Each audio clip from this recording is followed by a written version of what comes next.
pepaya. Kalau Maisara, ada pohon mangga belum? Pohon mangga. Oke, dari yang sudah kalian sebutkan itu masuk ke materi pembelajaran kita pada pagi hari ini, yaitu pertumbuhan dan perkembangan. Nah, tujuan pembelajaran kita pada pagi hari ini, siswa-siswa kalian dapat memahami konsep pembelajaran pertumbuhan dan perkembangan pada makhluk hidup, faktor-faktornya apa saja, dan juga perbedaannya pertumbuhan dan perkembangan. Nah, oke. Yang sudah tadi anak-anak semua beritahu ke ibu yang ada tanaman, yang ada hewan. Nah, pasti itu tidak jauh beda dari pertumbuhan dan perkembangan. Kan? Nah, oke. Nah, ibu akan menjelaskan apa itu perkembangan, apa itu pertumbuhan. Nah, sebelum ibu jelaskan, ada nggak yang bisa memberitahu ke ibu apa itu pertumbuhan, apa itu perkembangan? Nah, jadi kalau pertumbuhan itu adalah perubahan yang bisa dilihat, perubahan fisik seperti perubahan bentuk tubuh yang awalnya pendek dengan kemudian tinggi, kemudian rambut yang semakin panjang. Kalau perkembangan itu adalah perubahan yang tidak bisa dilihat secara langsung. Contohnya apa tuh perkembangan? Embrio. Kalau perkembangan itu kayak misalnya yang sebelumnya belum bisa nulis, bisa nulis. Oke, benar ya apa yang dibilang. Kalau pertumbuhan itu adalah kalau dalam biologi itu mengacu pada perubahan fisik. Nah, berupa apa? Berupa ukuran, volume, dan juga tinggi. Misalnya ukuran, kalau ukuran pada tumbuhan berarti apa? Dari kecambah mungkin jadi besar. Iya, betul. Kalau tingginya dari dewasa, dari yang sedang jadi tinggi. Kalau volume apa?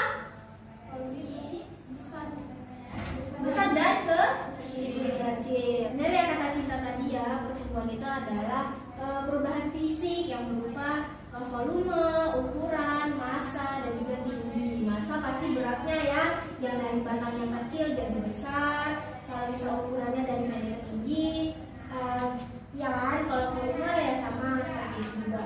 Nah, kalau perkembangan ini ditandai dengan munculnya, kalau di tumbuhan munculnya yang namanya bunga dan buah. Kalau pada manusia itu bisa ditandai dengan yang namanya kematangan reproduksi, sehingga bisa menghasilkan keturunan, sudah siap menghasilkan keturunan seperti itu. Kalau pada hewan sama juga seperti itu ya, ditandanya dengan kematangan organ reproduksinya. Oke. Kan anak-anak semua sudah tahu nih definisi dari atau pengertian dari perkembangan pertumbuhan. Oke, baik. Oke. Nah, tadi sudah tahu, udah paham pengertian dari pertumbuhan dan perkembangan. Nah, ibu mau tanya lagi pada Hermila. Apa itu perkembangan? Perkembangan kalau pada tumbuhan munculnya bunga dan buah. Kalau pada manusia ditandai dengan kematangan reproduksi. Oke, boleh. Kalau pertumbuhan, Mahrani. Kalau pertumbuhan itu pada tumbuhan itu dari kecil jadi besar, Bu. Nah, kalau manusia tuh? Kalau manusia kayak gitu juga, Bu. Dari kecil jadi besar. Oke, berarti sudah paham ya pengertian dari pertumbuhan dan perkembangan. Oke, sekarang kita masuk ke faktor-faktor yang mempengaruhi perkembangan dan pertumbuhan. Nah, di sini tuh ada dua, ya, ada internal dan juga eksternal.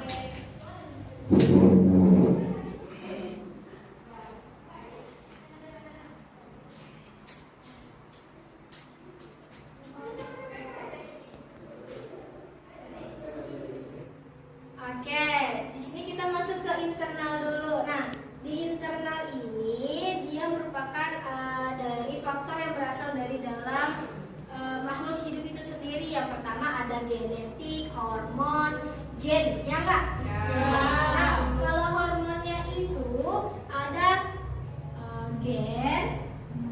Genetik sama gen sama ya?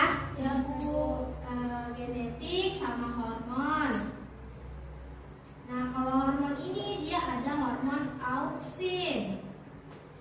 Terus ada hormon giberelin.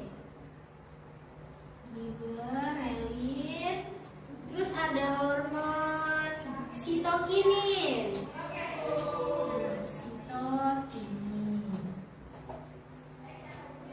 Nah, terus juga faktor internal dari perkembangan dan pertumbuhan ini itu mempengaruhi laju dan juga pola perkembangan si tumbuhan dan juga hewan atau manusia tersebut. Ini ya internal. Nah, kita coba eksternal.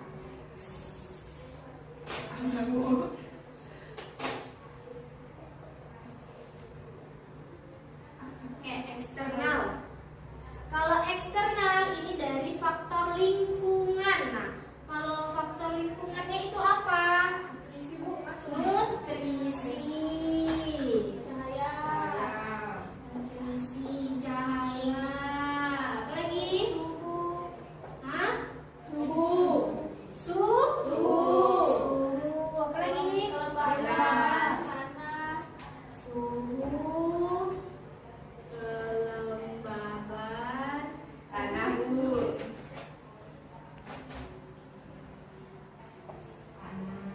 Oke, ini adalah faktor-faktor pertumbuhan dan perkembangan. Oke, ini udah dicatat? Udah, Bu.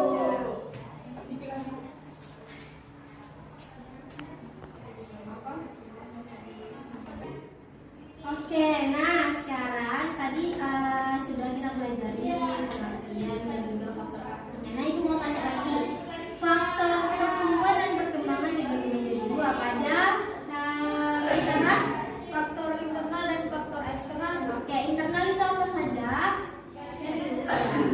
Nah, jadi faktor internal itu kan faktor yang berasal dari tubuhnya makhluk hidup tersebut. Ada genetik, dalamnya, ya dari dalam Bu. Sedangkan kalau dari faktor eksternal itu dari lingkungannya Bu. Contohnya itu ada nutrisi, cahaya, suhu, tanah dan kelembaban. Oke, berarti sudah paham ya faktor-faktornya? Oke. Nah, sekarang kita masuk ke proses perkembangan pada tumbuhan. Nah, teman-teman, anak-anak semua sudah melihat kan ya pertumbuhan dari misalnya kalian, adik kalau punya adik melihat gimana perkembangan dan pertumbuhannya, ya kan? Dari bayi, kemudian menjadi balita, kemudian menjadi anak-anak, remaja, dewasa. Nah, seperti itu juga pada hewan dan juga tumbuhan. Kalau pada tumbuhan, yaitu melibatkan dengan namanya pertambahan sel-sel di dalam tubuhnya. Dari masa dia kecambah atau misalnya pernah makan toge? Toge. Nah, toge itu dari apa? Kacang Kacang hijau. hijau. Nah, dari kacang hijau, karena kacang hijau itu nanti akan berubah jadi toge. Nah, dari situlah yang namanya melibatkan namanya pertambahan sel-sel di dalam tubuhnya, yang dari toge biji kecil menjadi yang namanya toge besar. Dan juga ada perubahan dari ukuran, volume dan juga masanya. Pada pepaya juga seperti itu. Kalau pepaya kita kalau misalnya lihat ibu kita atau nenek kita punya pepaya yang sudah masak terus bijinya nggak dibuang, malah ditanam. Nah, seperti itu juga siklusnya. Oke, sampai sini seperti itu prosesnya ya. Sampai sini ada yang ingin ditanyakan mengenai pengertian, faktor, proses? Oke, jika tidak ada yang ingin ditanyakan, kita masuk ke materi terakhir, yaitu perbedaan antara perkembangan dan pertumbuhan. Nah, yang tadi sudah ibu jelaskan, coba kalian apa ya? Tadi kan ibu udah bilang ya pengertian dari pengertian perkembangan dan pertumbuhan. Nah, sudah bisa kalian bedakan di situ. Apa bedanya pertumbuhan dengan perkembangan? Coba. Nah, oke. Nah, di sini kelihatan ya. Ini adalah pertumbuhan atau perkembangan dari proses yang namanya proses epigeal. Contoh dari proses epigeal. Epigeal itu kotiledon nih. Kotiledon itu yang ini ya. Yang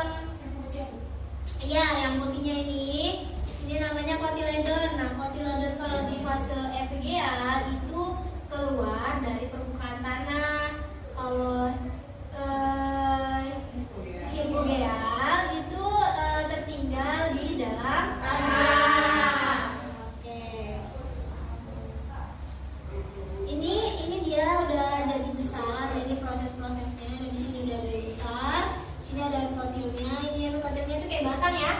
Matangnya kotilnya, terus kotil berikutnya itu udah berubah. Terus ini sisanya adalah hipokotilnya. Oke, sampai sini ada yang ingin ditanyain? Oke, kita masuk ke tadi masih masuk ke proses kita masuk ke perbedaan antara perkembangan dan pertumbuhan. Kalau perkembangan dan pertumbuhan tadi apa? Di definisi ingat, masih ada yang ingat? Ada Bu. Oke, apa itu Andari? Perkembangan itu Bu terjadi di dalam organismenya. Nah, contohnya itu pada hewan kayak reproduksinya. Terus kalau tumbuhan itu ada sel-selnya. Nah, untuk pertumbuhan itu lebih ke fisik tumbuhannya Bu. Nah, kayak ukuran, massa, tinggi dari tumbuhan, dan ini contohnya juga manusia bisa. Sekali ya. Oke, berarti perkembangan seperti yang tadi sudah Ibu jelasin, dari yang kecil, balita, anak-anak, remaja, dewasa. Sama juga sama pertumbuhan dan hewan. Kalau pertumbuhan berarti dari tunas, dari tumbuhan kecil, tumbuhan remaja, agak sedang, baru ke besar. Seperti itu ya. Oke, jadi itu sudah tahu ya perbedaan antara perkembangan dan pertumbuhan. Oke, lanjut. Ibu ingin memberikan satu soal sampai cepat bisa menjawab. Ibu kasih poin. Pertanyaannya, oke, ibu mau kalian soal satu sampai cepat jawab dapat poin ya. Nah, oke, soalnya menurut siswa semua, apakah pertumbuhan dan perkembangan itu bisa terjadi secara bersamaan atau tidak? Oke, apakah udah ada yang dapat jawabannya? Oke, Cita, apa jawabannya Cita? Nah, jadi pertumbuhan dan perkembangan ternyata bisa terjadi secara bersamaan karena dua aktivitas kehidupan ini tidak dapat dipisahkan karena prosesnya berjalan dengan bersamaan. Jadi saling berkaitan Bu antara pertumbuhan dan perkembangan. Oke, benar sekali ya, itu jawaban dari kita. Kalau perkembangan dan pertumbuhan itu bisa berjalan secara beriringan bersamaan ya, karena perkembangan yang merupakan hasil dari interaksi kematangan dari susunan saraf yang mereka miliki. Jadi mereka bisa berkembang dan bertumbuh bersamaan. Oke, nah seperti yang tadi sudah kita lewatkan dari belajar dari awal materi-materi dan juga sudah ada menjawab soal yang tadi dari kita. Nah, ibu mau anak-anak semua mengerjakan tugas. Nah, ibu mau anak-anak semua membuat kelompok ya. Kelompoknya itu Mahrani, Cinta, dan Andali. Terus Maisara, Hermila, dan Muktamar. Tapi karena Muktamar lagi sakit, jadi Hermila sama Maisara berdua dulu ya. Ya Bu. Oke, ibu mau kalian diskusi apa yang sudah kalian dapatkan dari pembelajaran kita pada hari ini, dan ada sini ini ya.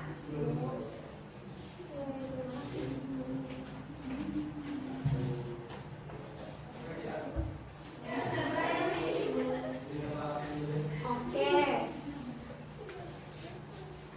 kerjakan sebisa mungkin diskusinya, nanti disimpulkan. Oke, ibu mau nanti kalian ya presentasi ke depan.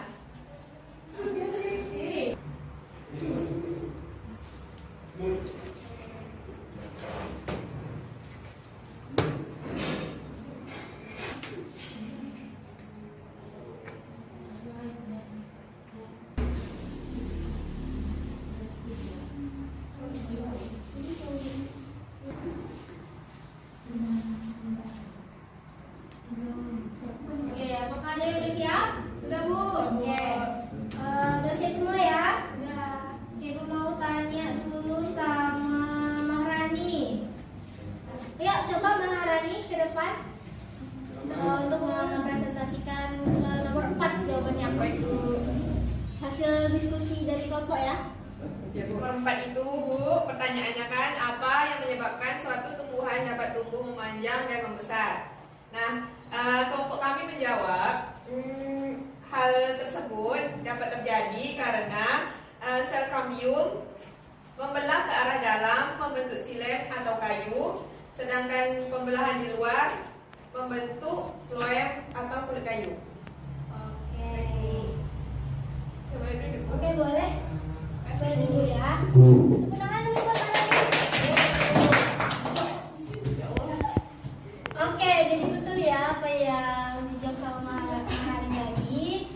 Kenapa tumbuhan itu dapat membesar dan memanjang? Karena adanya yang namanya kambium. Nah, di dalam kambium ini namanya memiliki yang namanya xilem. Nah, karena faktor itulah yang menyebabkan pada batang itu dapat memanjang dan membesar. Oke, nomor 5. Ibu mau jawab. Hermila, ayo presentasikan ke depan hasil diskusi di kelompoknya. Menurut kelompok kami, yang soal nomor 5 yaitu menurut Anda apakah perkembangan dan pertumbuhan merupakan hal yang sama atau berbeda? Menurut pendapat kelompok kami yaitu berbeda, karena pertumbuhan dapat diamati secara kasat mata, sedangkan perkembangan berlangsung di dalam diri tumbuhan tersebut. Oke, boleh dulu Hermila, terima kasih. Tepuk tangan dulu Hermila. Oke, yang dikatakan Hermila benar ya. Perkembangan dan pertumbuhan itu merupakan satu hal yang berbeda, karena yang seperti tadi sudah dijawab oleh perbedaan dari pertumbuhan dan perkembangan, bahwasanya pertumbuhan itu dalam bentuk fisik, perkembangan ada di dalam diri makhluk tersebut ya. Oke, baik. Nah, jadi sudah dijelaskan bagaimana itu pertumbuhan dan perkembangan. Nah, sejauh ini dari anak-anak semua apakah ada yang ingin bertanya sebelum kita lanjut? Saya Bu. Oke, Maharani, apa yang mau ditanyakan? Nah Bu, saya ingin bertanya kepada Ibu, apa saja sih tahapan pertumbuhan buah pepaya yang dari pembentukan hingga kematangannya Bu? Oke, bagus ya pertanyaannya dari Maharani. Oke, di sini Rani menanyakan bagaimana tahap pematangan pertumbuhan ya. Nah, pada buah pepaya, tubuh itu dari yang namanya bakal buah yang terbentuk dari bakal buah atau namanya ovarium. Nah, pada buah pepaya ini, bakal buah ini akan terus berkembang dan membesar seiring dengan yang namanya perkembangan bunga. Nah, jadi pada tahap pembentukan di awal dari dia masih biji atau 0 sampai 15 hari, buah ini akan berkembang menjadi yang namanya buah kecil. Yang tahu kan putih-putih kecil tuh. Nah, jadi pada buah pepaya ini tahap ini akan yang namanya buah itu berkulit warna hijau. Nah, pada tahap pertumbuhan 15 sampai 30 hari, nah si buah pepaya ini akan membesar dan dagingnya itu akan lunak. Nah, seperti ini. Nanti dagingnya itu akan lunak. Terus kulitnya itu akan mulai berwarna hijau kekuningan. Nah, kemudian pada tahap 30 sampai 45 hari, si pepaya ini akan yang namanya mencapai kematangan. Nah, di situ hormon pada disitulah pepaya ini yang kulitnya yang tadinya berwarna hijau kekuningan menjadi warna kuning dan juga kemerahan. Nah, nih di sini dagingnya tuh kemerahan, dan juga proses pematangannya ini terjadi karena adanya namanya hormon etilen. Nah, apa sih hormon etilen itu? Hormon etilen inilah yang dihasilkan oleh buah pepaya untuk proses pematangan. Oke, sampai di sini ada lagi yang ingin ditanyakan? Tidak. Bagaimana Marani, paham? Teman-teman semua paham? Oke, baik. Oke, sebelum itu kita coba teman-teman anak-anak semua amati tanaman pohon pepaya yang ada di keluar sekolah dulu, amati, kemudian apa yang timbul pertanyaan di kepala kalian, tanyakan ke ibu. Nanti kalian juga bikin kesimpulan dari hasil pengamatan kalian, oke? Oke, boleh keluar untuk pengamatan.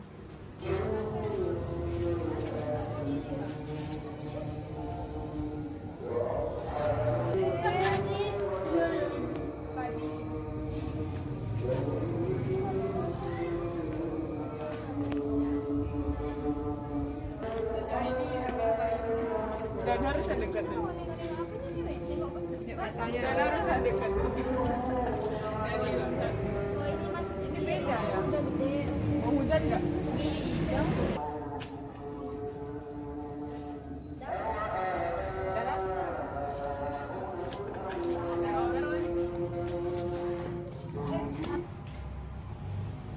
Oke, nah jadi kalian sudah mengamati tumbuhan pepaya yang ada di lingkungan sekolah? Sudah? Sudah. Oke, sebelum itu apakah ada yang bertanya nih hasil dari pengamatan kalian tadi? Oke, Andari, apa yang ingin Andari tanyakan? Oke, baik Bu. Kan tadi kami sudah melihat bagaimana pohon pepaya itu tumbuh. Nah, Mama Andari Bu, itu biasanya ada nanam pepaya dari bijinya Bu. Kan beli buah nih pasar, terus bijinya tuh kan sisa bijinya, itu ditanam dia.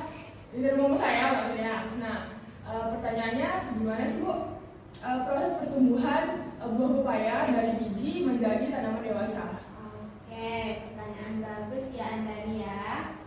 Oke, bagus ya pertanyaan Andari tentang proses pertumbuhan pepaya dari biji.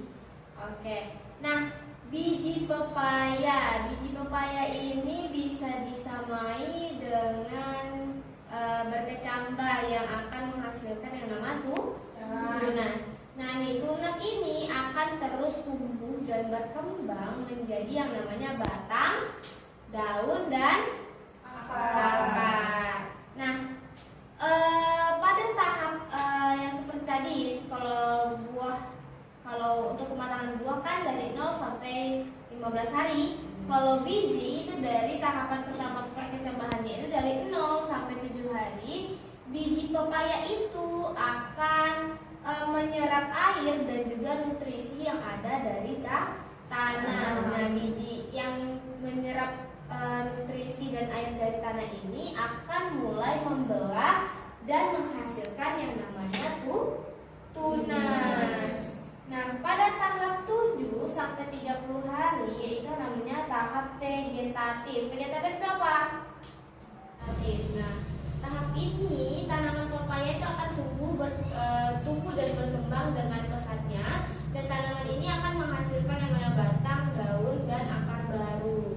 Nah, jadi kemudian pada 30 sampai 45 hari tanaman pepaya ini akan yang namanya mulai berbunga. Nah, tadi kan 7 sampai 30 hari itu pepaya itu sudah menumbuhkan akar, batang, daun.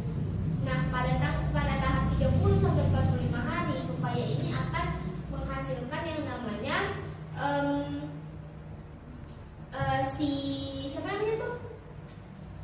menghasilkan namanya buah atau apa namanya, bisa bilang putik ya? Ya, buah yang akan berkembang menjadi buah yang dapat kita makan. Nah, jadi setelah itulah yang namanya tahap perkembangan biji pepaya menjadi pohon pepaya. Nah, jadi pada tahap perkecambahan ini si biji yang berkualitas akan dapat berkembang biak menjadi pohon pepaya dan juga dapat menumbuhkan yang namanya buah. Nah, seperti itu. Sampai di sini ada yang ingin ditanyakan lagi yang dari? Ya. Bagaimana? Paham? Oke, baik. Oke, dari hasil tadi anak-anak semua pengamatan, apa yang bisa teman-teman anak-anak semua simpulkan? Ayo coba ibu mau dengar simpulan dari anak-anak semua. Oke, jadi siapa yang mau ngasih kesimpulan? Oke, Hermila, yuk maju ke depan ya, beri kesimpulan dari pengamatan yang tadi.